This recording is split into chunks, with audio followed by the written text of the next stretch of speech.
আবারও ঢাকায় আসছেন পাকিস্তানের জনপ্রিয় গায়ক আতিফ আসলাম। বিষয়টি নিশ্চিত করেছেন গায়ক নিজেই।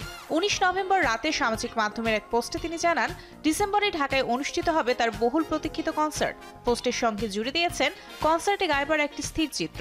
সেখানে টিকিট প্ল্যাটফর্মের বিষয়টিও এসেছে। এর আগে আয়োজক প্রতিষ্ঠান মেইন স্টেজ জানিয়েছিল, আগামী ১৩ ডিসেম্বর রাজধানীতে অনুষ্ঠিত হবে এই গায়কের open air concert Atif Aslam at main stage show. আয়োজকরা জানিয়েছে, কনসার্টের দিন দুপুর ১টা থেকে গেট খুলে দেওয়া হবে। শিল্পীরা মঞ্চে উঠবেন বিকেল 5টা থেকে। ইতিমধ্যে চলঘুরি.com-এ কনসার্টের টিকিট বিক্রি শুরু হয়েছে। টিকিট পাওয়া যাচ্ছে ৩ ক্যাটাগরিতে। সবশেষ গত বছরের ২৯ নভেম্বর ঢাকায় এসেছিলেন আতিফ। ফের তার আগমনের খবরে উচ্ছ্বসিত ভক্তরা।